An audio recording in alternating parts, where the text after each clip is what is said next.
हाय guys. Digital trading के platform से मैं आपकी खिदमत में हाजिर हूँ। My name is Aftab Ahmed. आज मैं आपके साथ एक बहुत ही इम्पोर्टेंट टॉपिक जो है वो डिस्कस करने के लिए आया हूँ, जिसका नाम है किस तरह एक सही ट्रेंड लाइन को बनाया जाता है। ट्रेंड लाइन जो है ना, एक बहुत ही इम्पोर्टेंट टूल है ट्रेडिंग के अंदर। अगर आप इस कॉन्सेप्ट को समझ जाएं तो बहुत सी ट्रेडिंग आपके लिए इजी हो जाएगी। एक टूल है, एक इम्पॉर्टेंट टूल है जो हर ट्रेडर को यूज़ करना चाहिए, क्योंकि that is something very going to help you in your trading. तो समझने की कोशिश कीजिएगा इस टॉपिक को। और चूँकि ये मेरी वीडियो थोड़ी लंबी हो सकती है, जो टिकटॉक पे जो देख रहे हैं लोग, अगर ये वीडियो 10 मिनट्स में ख़त्म नहीं हुई तो आप यूट्यूब पे जाकर इस वीडियो को मुकम्मल तरीके से चेक कर सकते हैं। लेकिन सीखने की कोशिश कीजिए कॉन्सेप्ट को। थोड़ा मैं डिटेल में ये चीज़ बताऊंगा आपको कि ये कॉन्सेप्ट जो है ट्रेंड लाइन का, हम सब जानते हैं ट्रेंड लाइन ड्रॉ कैसे करते हैं इसको, कहाँ हमसे गलतियाँ हो जाती हैं। क्योंकि अगर आपने टूल का इस्तेमाल ही सही नहीं कर रहे तो आप मार्केट को तो ब्लेम नहीं कर सकते फिर कि मार्केट ने तो यार रिस्पेक्ट ही नहीं दी मेरे टूल को, वो तो ब्रेक हो गई, ट्रेंड लाइन ब्रेक हो गई और ये हो गया, टूल ने काम नहीं किया, इंडिकेटर फेल हो गया। बहुत दफ़ा ऐसा होता है कि हम अपने टूल को यूज़ ही सही नहीं कर रहे होते। चलें हम चलते हैं अपने स्क्रीन की तरफ और वहाँ जाकर हम ज़रा डिस्कस करते हैं कैसे राइट ट्रेंड लाइन को बनाया जाता है। सबसे पहले देखिए, मैं स्क्रीन के सामने अब आ रहा हूँ। मैं ये है ट्रेंड लाइन, जिसे हम कहते हैं ट्रेंड लाइन। ये ट्रेंड लाइन कहलाती है, ठीक है ना। अभी हमने गोल्ड का चार्ट खोला हुआ है, ये तो हम ये छोड़ देते हैं। ये गोल्ड का चार्ट है, 4 आवर का टाइम पीरियड मैंने यूज़ किया हुआ है। अब हम देखें कि हमारे पास 26 जून से गोल्ड में एक वेव आई थी, ठीक है, और वो करते करते कहाँ तक चली गई, तकरीबन 2500 के करीब, यानी 2480 की तरफ। तो इसने एक बड़ी ही सॉलिड ट्रेंड लाइन को फॉलो किया। पहले हम ये रिसेंट वन देखते हैं और फिर हम इस पर पीछे भी डिस्कस करेंगे। सबसे पहले तो हमने ये टूल लिया, ट्रेंड लाइन का टूल जिसे कहते हैं आप, हॉरिजॉन्टल, जो टेढ़ी भी हो जाती है, सीधी हो जाती है और एरो भी बन जाता है सारा। तो ये ट्रेंड लाइन बनाने के लिए एक अच्छा टूल है। सबसे पहले आपने इसको इससे जोड़ा, ठीक है ना, ये आपने यहाँ छोड़ दिया इसको, ये एक ट्रेंड लाइन बनी। और आप बोलेंगे तो बनना शुरू हुई है, तो अब जब ये बनना शुरू होती है तो आपको पता नहीं चलता। आपने तो एक छोटी सी ट्रेंड लाइन बनाई, फिर आपने इसको एक्सटेंड किया आगे तक, ठीक है ना। जब ये एक्सटेंड हुई तो ये यहाँ चली गई, यहाँ तक गई, देखा आपने, ये आई। इस पहले आपने जितने ज़्यादा कैंडल्स टच कर रही हैं ट्रेंड लाइन को, वो आपके लिए इतना ही अच्छा है। चलें देखते, ये ट्रेंड लाइन आई, टच किया, चली गई, फिर हमने यह ड्रॉ किया आगे, फिर एक ट्रेंड लाइन देखें ये आई। और सबसे बड़ा क्लू हमें क्या मिला यहाँ पर कि एक पिन बार भी बना, मतलब रिजेक्शन हुई बड़ी तेज़ी के साथ। इसका मतलब ये था कि इस ट्रेंड लाइन को रिस्पेक्ट दी जा रही है और यहाँ लोग बाइंग में बैठ रहे हैं, ठीक है ना। रिजेक्शन आया बहुत तेज़ी के साथ और यहाँ पर भी रिजेक्शन नहीं था इतना बड़ा, लेकिन क्राउड था। क्राउड का मतलब बायर और सेलिंग की एक जंग चल रही थी। बायर्स और सेलर दोनों लगे हुए थे, सेलर्स नीचे ले जाने के लिए, बायर्स ऊपर ले जाने के लिए। लेकिन at the end of the day buyers जीत गए और ये ऊपर चला गया। फिर यहाँ तो एक बहुत ही अच्छा साइन आया कि इस ट्रेंड लाइन को रिस्पेक्ट दी और रिजेक्शन आया। फिर आगे बढ़े हम, फिर हमने ड्रॉ किया, हम देखते रहे, देखें अब हुआ क्या, थोड़ा सा आगे बढ़े। ये अगर हम इसी को कंटिन्यू करें, यहाँ पर लोग ट्रैप हुए, जिसे कहते हैं फॉल्स ब्रेकआउट। देखिए ये आया, इस कैंडल ने ब्रेक नहीं किया, ये नहीं हुआ, ये आया, ये आया, और तो यहाँ पर लोग क्या हो गए, जो स्पेशलाइज्ड होते हैं ट्रेंड लाइन बनाने में, तो क्या करेंगे, ये ब्रेकआउट मिल गया, इस ब्रेकआउट को समझकर तो क्या करेंगे कि आप सेल में बैठ जाएंगे, ठीक है।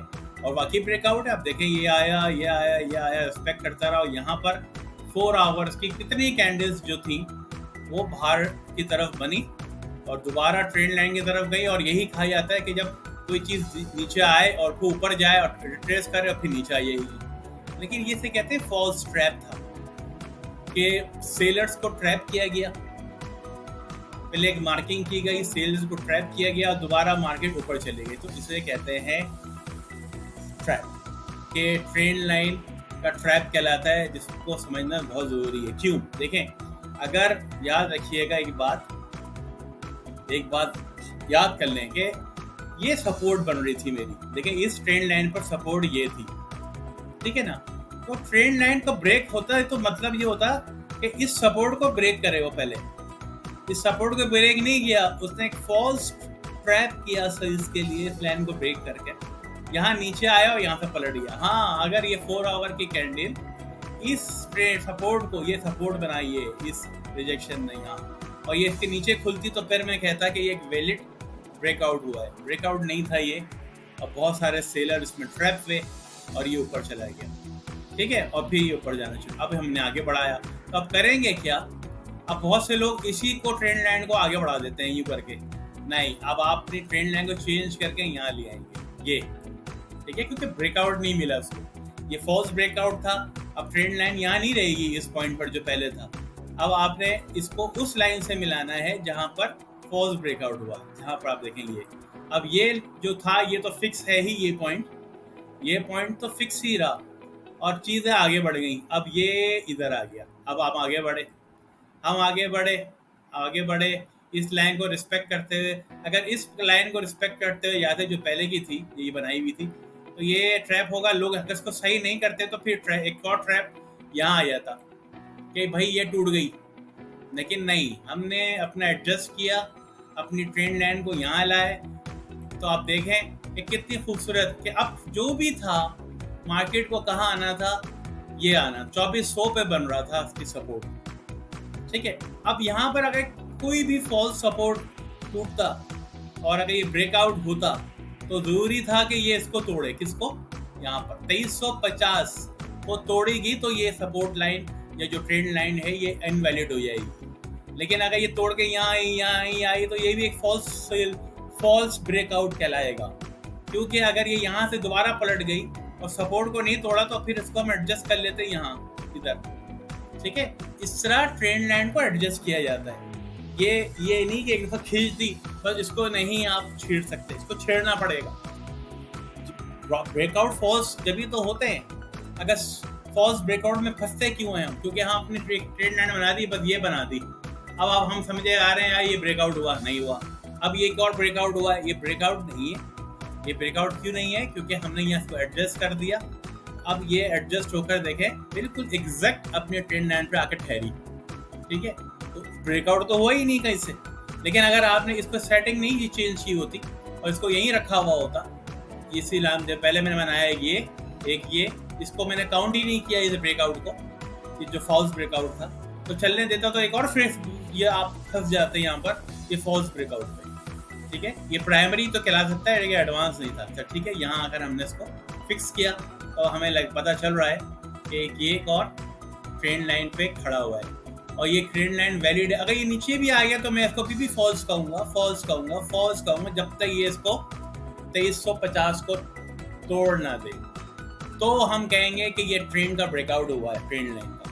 इसको हम एडजस्ट करके यहाँ ले आते अगर ये आता, ठीक है, कोई मसला नहीं है। ये लाइन जो ट्रेड लाइन है ये वाली कि ये इससे मैच हो जाती है। लेकिन जब तक ये अपने सपोर्ट को ब्रेक ही नहीं कर रहा है, तो इसको भी ब्रेक नहीं किया।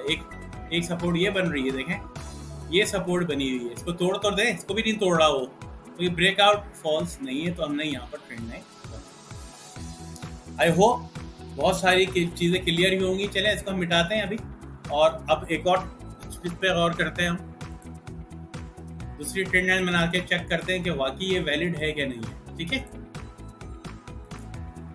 इसको हम डिलीट करते हैं, हम आगे बढ़ते हैं नीचे गोल्ड की ही चार्ट के ऊपर एक और ट्रेंड लाइन बनाते हैं। चले, एक ये ट्रेंड लाइन बन रही थी, इसके देखें ये भी ट्रेंड चला है ना, इसके बाद दोबारा ट्रेंड लाइन से काम कर रहे हैं। हमारा टॉपिक ट्रेंड लाइन का है तो ट्रेंड लाइन को ही चेक करेंगे, ठीक है। अब ट्रेंड लाइन उठाते हैं, यहाँ से हम ड्रॉ करते हैं।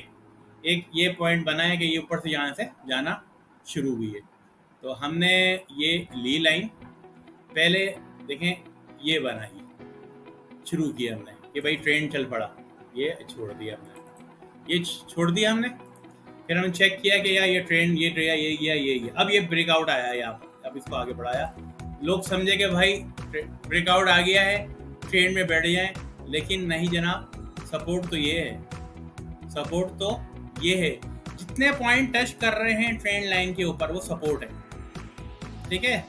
ये सपोर्ट थी, फिर एक सपोर्ट ये आई, ये सपोर्ट ये आई, देखिए यहाँ ये आया और इसने इसको ब्रेक नहीं किया इस लाइन पे सपोर्ट, तो आपने इस ट्रेंड लाइन को शिफ्ट कर दिया कहाँ पर, यहाँ पर। अब ये ट्रेंड लाइन है आपकी, तो अगर आप नहीं चेंज करेंगे तो आप समझ रहे हैं भाई ये तो अब आ गया ब्रेकआउट, अब ये फेल हो जाएगा। सेल नहीं हुआ, वो आके फिर चला गया पर, तो आप शिफ्ट करें इसको।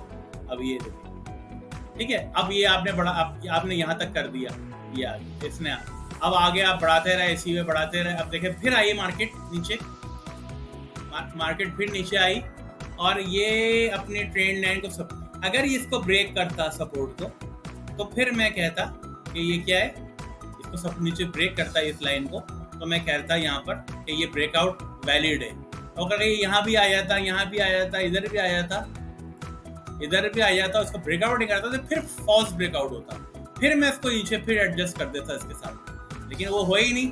और ट्रेंड लाइन को रिस्पेक्ट दी और आगे बढ़ गया। अब मैंने आगे बढ़ा दी इस लाइन को भी, जब आगे बढ़ाई तो आपने देखा, अब देखिए अब आपको पता चलेगा ब्रेकआउट क्या होता है। ये देखें आप, ये आया, रिस्पेक्ट दी, फिर अब आ गया ये ब्रेकआउट, ये आया, लेकिन अभी भी मैं इसको ब्रेकआउट नहीं मानूंगा जब तक ये इसको ना तोड़ दे। देखें इसने किसको, अब आगे थोड़ा सा मैं आगे बढ़ा दूं, ये जब ये ब्रेकआउट हुआ तो मैं इसका इंतजार करूंगा कि ये, लेकिन यहाँ आके फिर इसने रिट्रीट किया, ये किया, फिर इसने ये किया, इसने तोड़ा इसको, तो ये ब्रेकआउट माना जाएगा। लेकिन फिर इसने इसको, इस जो आपका सपोर्ट पॉइंट था, इसको होल्ड कर दिया। देख रहे, तो आप अपने सपोर्ट पे जितनी भी जिस ट्रेंड लाइन पर जितनी सपोर्ट बनी है, ये बहुत इंपॉर्टेंट होती है। इसने अपनी पहली ये जो सपोर्ट थी इस ट्रेंड लाइन पर, तो थोड़ा सा मैं नीचे करूँ तो ये थी, ठीक है, इसने इसको भी होल्ड किया, ये आई, इसको देखकर नहीं तोड़ सका, होल्ड, अब ब्रेकआउट किया, ब्रेकआउट करने के बाद इसने इस सपोर्ट को तोड़ा, तो मैं इसको वैलिड ब्रेकआउट लूंगा। फिर यहाँ से आप बैठ गए, जब आप बैठे तो पता चला कि यार एक और सपोर्ट मौजूद थी इस ट्रेंड लाइन पर, इसने इसको होल्ड करवाया और ये आगे की तरफ फिर बाय की तरफ चले गई, जो मैंने अभी आपको बता चुका। देखा आपने कितना क्लियर कॉन्सेप्ट है ट्रेंड लाइन का। ट्रेंड लाइन ड्रॉ करने का मतलब नहीं है कि अंधों की तरह आए भाई एक पॉइंट ये बना दी लंबा और भाई ब्रेकआउट हो गया। इसको समझने की कोशिश करते, एक पूरी साइंस है ट्रेंड लाइन की जो समझी जाती है। कितनी खूबसूरत कॉन्सेप्ट था हमारा ये हुआ, ये ड्रॉ नहीं हुआ, इस फॉर्मेट बनाया और उसने रिस्पेक्ट दी तमाम। अब ये ब्रेकआउट जो वैलिड ब्रेकआउट था वो ये था कि जब इसने इसको तोड़ा, ब्रेक लाइन को ये तोड़ा यहाँ पर इस कैंडल ने। मैं इसको थोड़ा बड़ा कर देता हूँ ताकि आपको समझ में भी आएगा, और कहाँ से बड़ा होगा ये मैं बड़ा करने की कोशिश करता हूँ उसको। देखिए ये ठीक है। अब ये देखें, ये कैंडल ब्रेक हुई ये वाली, और साथ इसने इस सपोर्ट को तोड़ा इस पे और ये नीचे आ गई। यहाँ से आपको अच्छी मूव मिल गई एक ब्रेकआउट। ये ब्रेकआउट था 4 आवर का सही। फिर लेकिन हुआ क्या, ये यहाँ से क्यों टर्न हो गई? टर्न इसलिए हो गई कि यहाँ इस ट्रेंड लाइन पर सपोर्ट मौजूद थी, ये तो ब्रेक हुई, ये तो ब्रेक नहीं हुई ना। तब ये जब ब्रेक नहीं हुई, दिखाएं, तब ये ब्रेक नहीं हुई तो क्या हुआ, यहीं से वो दोबारा मुड़ गई। और अगर ये भी ब्रेक हो जाती तो फिर आप इस ट्रेंड लाइन पे एक सपोर्ट और तलाश करते। वो सपोर्ट कहाँ थी? यहाँ थी। तो यहाँ आकर आप तलाश करते कि जहाँ से ये चीज़ फिर ऊपर चली जाती। आई होप कि आपने ये बात समझी होगी ट्रेंड लाइन को। अगर नहीं समझी तो मेरे इनबॉक्स पे ज़रूर आप मैसेज कीजिए, मैं आपको और समझाने की कोशिश करूँगा। अगले वीडियोस पे मैं और आपको ट्रेंड लाइंस के मैजिक्स बताऊँगा कि ट्रेंड लाइंस किस तरह काम करती हैं और कितना इम्पोर्टेंट टूल है ये। लेकिन बनाना तो आए हमें किसी चीज़ को। हम सब समझते हैं कि हम ट्रेडर बन गए। हम ट्रेडर जब बनेंगे जब हमें चीज़ों को यूज़ करना आएगा और मार्केट आपको इंडिकेशन दे रही होती है सपोर्ट रेजिस्टेंस। सपोर्ट ये नहीं होती कि एक लाइन ले लिया आपने, एक लाइन ली आपने और ये ड्रॉ कर दिया, ये हॉरिजॉन्टल, ये एक सपोर्ट, ये एक सपोर्ट, ये एक इस तरह नहीं बना दी जाती लाइनें, ये बनाई और यूँ खींच दी लाइनें। तो भाई डायनेमिक सपोर्ट रेजिस्टेंस होती हैं, वो चेंज होती रहती है। कभी भी एक फिक्स सपोर्ट, वो डाउन और बॉटम पे तो आप समझ सकते हैं कि हॉरिजॉन्टल सपोर्ट बना दें, लेकिन जब ट्रेंड चल रहा है बेरिश है या बुलिश है, तो उसके अंदर डायनेमिक सपोर्ट्स और रेजिस्टेंस बनती जाती हैं, जो कि एक ट्रेंड लाइन आपको सही तरीके से बताती है। आई होप थे मैंने क्लियर कर दिया है कॉन्सेप्ट। अगर समझ में नहीं आया तो प्लीज़ मैसेज कीजिए, फीडबैक दीजिए, ताकि मुझे पता चले कि हम कहाँ खड़े हैं। इस वीडियो पर लाइक कीजिएगा, इस चैनल को सब्सक्राइब कीजिएगा, ताकि आपको और अच्छी वीडियो बाद में मिल सके। Thank you very much.